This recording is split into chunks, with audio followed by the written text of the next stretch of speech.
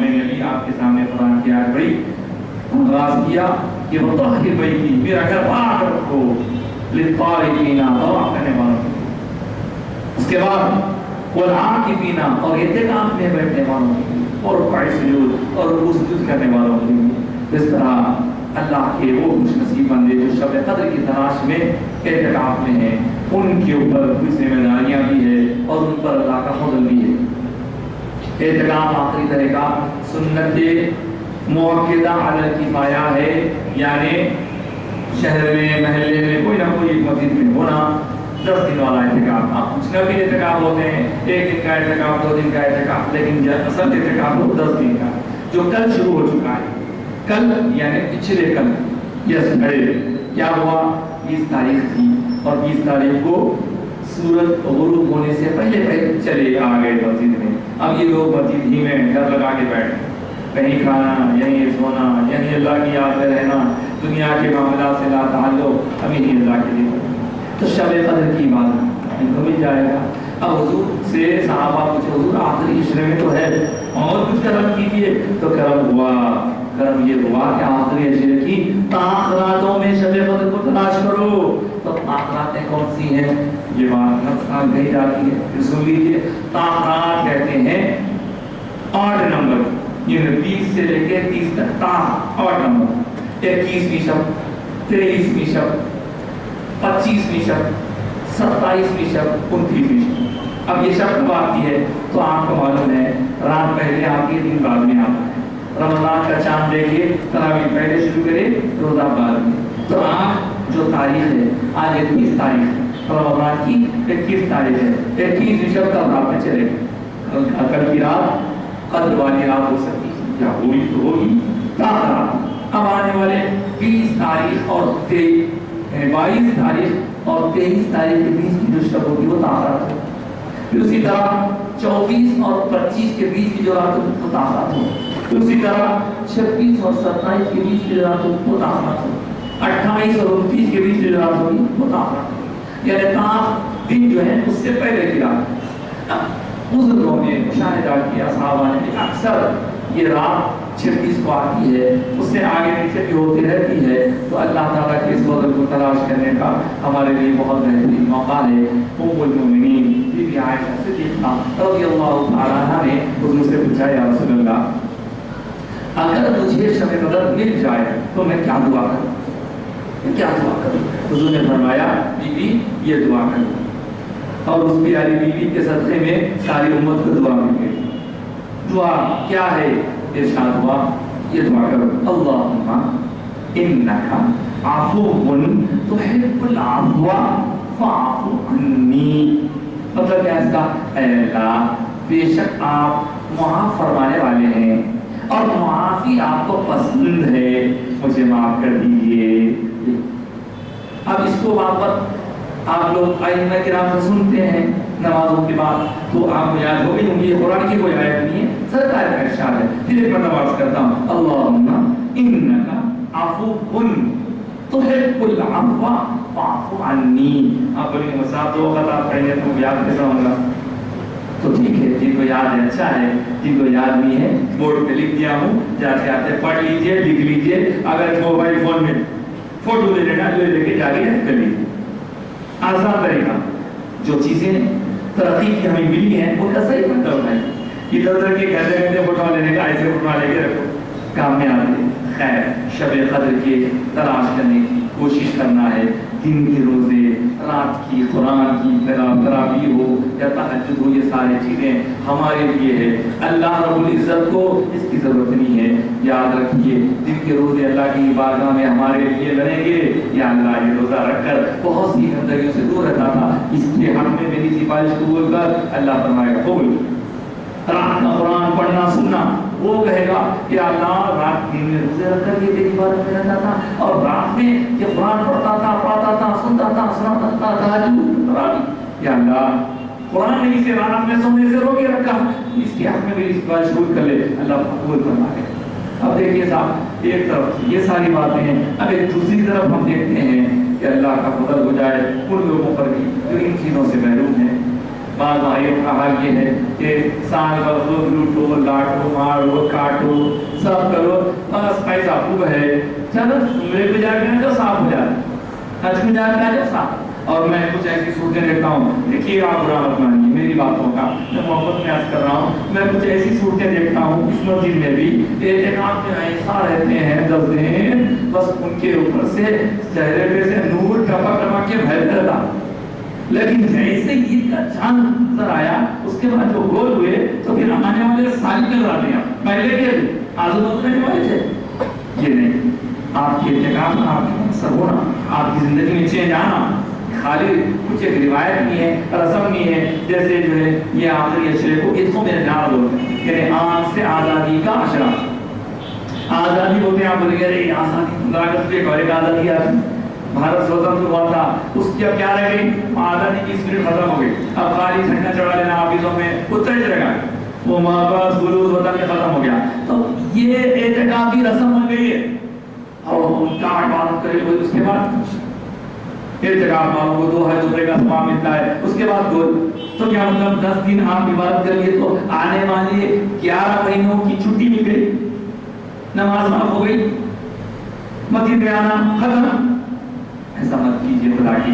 اور مجھے ایک بزرگ نے فرمایا، صاحب ہمارے نوجوان بچوں کو بچیوں کو سمجھائیے، ایک بات میری طرف سے آپ لوگوں تک پہنچائیے کہ رمضان کا مہینہ عبادت کا ہے، لیکن اب کیا ہو گیا، شاپنگ کا مہینہ ہو گیا، بڑے بڑے شاپنگ مال کھل رہے ہیں، خاص طور سے ٹھیک ہے بھائی ضرورت ہے تجارت، اچھا ہے وہ بھی کریے یہ بھی کریے، لیکن ایسا نہیں کہا رمضان آیا شاپنگ کے بعد سب کام چھوڑے، نماز چھوڑے، سب چھوڑے، روزے کی فکر ہے نہ صحت کی فکر ہے، ہمارے خواتین تو اللہ اچھا رکھے ان کو سب چیزوں سے آزاد ہے، دیکھیے اللہ نے خیال کیا ہے، اور اس کا فائدہ اٹھا کر بدماش قسم کے لوگ سر پہ ٹوپی پہن لے کے ادھر ادھر کے مسلمان نہیں ہیں وہ گھس کے آ رہے ہیں، آ کے چھیڑ رہے بچیوں کو، اور ہم دیکھ کے حیران ہے تہجد کی نماز پڑھ کے واپس ہو رہی تو ہمارے خواتین شاپنگ کر رہے ہیں، دن میں تو دن میں رات میں بھی۔ تو میرے ایک بزرگ نے آپ تک یہ پیغام پہنچانے کے کہا، صاحب آپ بولیے کم سے کم رات میں تو عورتوں کو مت بھیجیے شاپنگ کے لیے، کیونکہ جہاں شاپنگ ہو رہی ہے وہاں بھی ستایا جا رہا ہے، اور وہاں سے گھر کو آنے تک سنسان راستے رہیں گے، کچھ بھی ہو سکتا، ایک شاپنگ کی دھن میں کیا کیا ہو جائے گا، اللہ معاف کرے۔ خیر میں آپ سے بہت وقت لے لیا، بات ختم کر رہا ہوں، آنے والے دن بڑے کام کیے ہیں، اپنے آپ کو عبادتوں میں مصروف رکھیے، زبان کان سب کو اللہ کی فرمانبرداری میں رکھیے، روزوں قرآن کی تلاوت تراویح تہجد وغیرہ میں مصروف رکھیے، انشاءاللہ تعالی اللہ کے پاس سے ہم انعام پائیں گے اور اللہ تعالیٰ ہماری ساری کوششوں کو قبول فرمائے۔ میں آپ کو یہ بتا دوں کہ شب قدر 26 کو ہوتی ہے بلکہ بہت سے لوگ علماء فرمائے ہیں، لیکن اور دنوں میں بھی عبادت کرنا ان کا کام رہا ہے، اس لیے آپ 26 پیٹے کا مت لگائیے بلکہ ہر رات عبادت کرنے کی کوشش کیجیے، اور یہ اعتکاف میں بیٹھنے والے خوش نصیب ہیں، ان سے میں عرض کروں گا کہ آپ لوگ جتنا ہو سکے وہ ایریے میں رہیے جہاں نماز ہوتی ہے، آپ وہ وہاں جا رہے ہیں چھا کریں وہ روڈ پہ کیا ہو رہا کی وہ کوئی ضرورت ہی نہیں ہے، آپ سب سے ٹوٹ کے آگے۔ اللہ کے حبیب فرماتے ہیں کہ دیکھو اعتکاف والا ایسا ہے اندر رہتا ہے لیکن نہ بیمار کی عیادت کو جاتا نہ کسی جنازے میں جاتا، مگر وہاں بیٹھ کے اس سے دیا اسما پا لیتا۔ تو اعتکاف میں رہنے والوں سے گزارش ہے اور دوسرے لوگوں سے بھی گزارش ہے، کیا کیا انتظامات کریے، ارے کیا ہوا بھائی کو کیا فونا بن کر کے ڈال دیجئے، 11 مہینے چلے، اب اللہ سے کنیکشن ملائیے، اللہ سے اس کے حبیب سے محبت بڑھے، عمل میں اضافہ ہو، نیک عمل پیدا ہو اور نیک عمل سے محبت ہو، برے عمل سے نفرت ہو۔ میں اللہ کی بارگاہ میں دعا کرتا ہوں کہ مولا ہم پر رحم کرم فرما اور ہمیں روزہ داروں میں شامل فرما، قرآن پڑھنے والوں میں شامل فرما، اچھا پڑھنے والوں میں، اچھا سننے والوں میں، تہجد گزاروں میں، تیرے نیک بندوں میں شامل فرما۔ رمضان میں یہ آخری تہجد چل رہا ہے، دوزخ سے آزاد کر، یا اللہ ہمیں دوزخ سے آزاد ہونے والے میں شامل فرما، اپنا فضل فرما دے، رحم فرما دے، کرم فرما دے، اور سارے جہاں کے مسلمانوں کو ایک توفیق عطا فرما، خاص طور سے ہمارے پڑوسی ملک کے پڑوسی ملک میانمار جس کو پہلے برما بولتے تھے، وہاں مسلمانوں پر بڑا ظلم ہو رہا ہے، مولا ظالموں کا ہاتھ کاٹ دے، مظلومین کی مدد فرما، بے آسرا لوگوں کے لیے آسرا پیدا فرما دے، فلسطین میں، شام میں، آسام میں، ہر جگہ جہاں مسلمانوں کو ظلم ہو رہا ہے اپنا فضل فرما دے۔ رمضان کی مبارک سات اور ہماری دعائیں قبول فرما، ہمارے بزرگوں کو سلامت رکھ، ہمیں عبادت کو شوق عطا فرما، آمین یا رب العالمین، وآخر دعوانا ان الحمد للہ۔